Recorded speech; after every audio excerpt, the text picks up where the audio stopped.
Hi everyone, bonjour à tous. My name is Tara Eisen, I'm a writer, and my new novel is called At the Hour Between Dog and Wolf.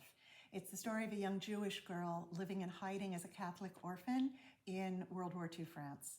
By the end of the story, she has become lost in this new identity and completely transformed into a different person. So today I'm going to talk a little bit about some of the research that surprised me.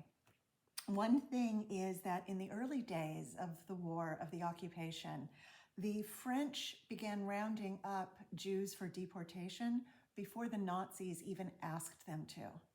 And they did it as a goodwill gesture of collaboration and faith, sort of a present for Hitler.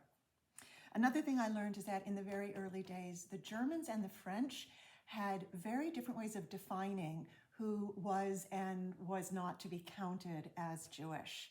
I'm going to read a short section in the novel where Danielle, the main character, is discussing this with her father.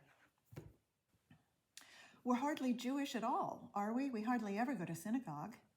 Her father pondered a moment, the way he always did when she asked questions, his face reassuring her she was right to ask. Then explained the Germans say you are Jewish if you practice the Jewish religion, go to synagogue and keep kosher and say your Hebrew prayers and so on. Or if you have more than 2 grandparents who did those religious things. But Vichy has now said if you have at least 2 grandparents who are Jewish, you are fully Jewish no matter what you do or don't do. It is in your blood. It is your race.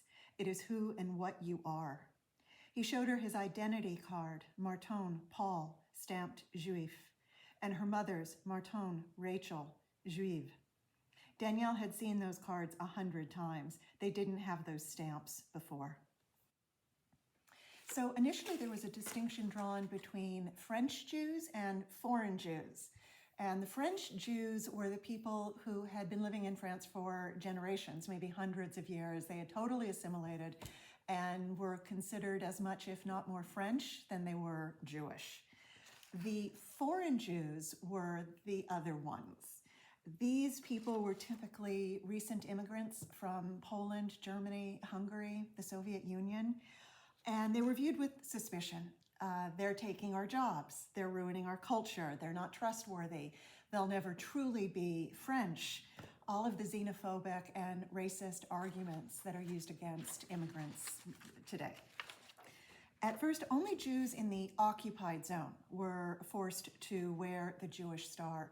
But as the Germans expanded their occupation of the country, all Jews were required to wear it in full display at all times, regardless of religious practice or heritage or any self-identification as a French citizen.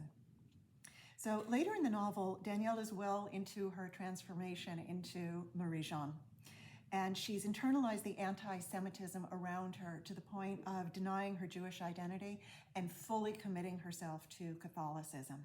So after it's mandated that all Jews in France are required to wear the Jewish star, she writes in a letter to a friend.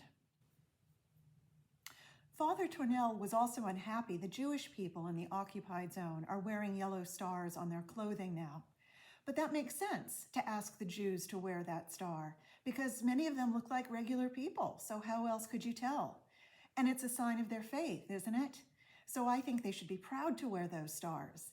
It isn't any different from good Christian people wearing a cross or a saint's medal, is it?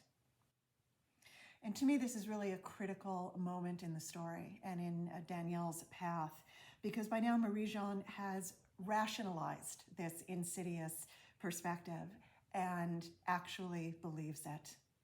Now, I really hope that this illustrates the epigraph from the novel, which is a quote by Alexander Solzhenitsyn. And it says, "To do evil, a human being must first of all believe that what he's doing is good." So again, thank you for checking in. Please leave comments or any questions.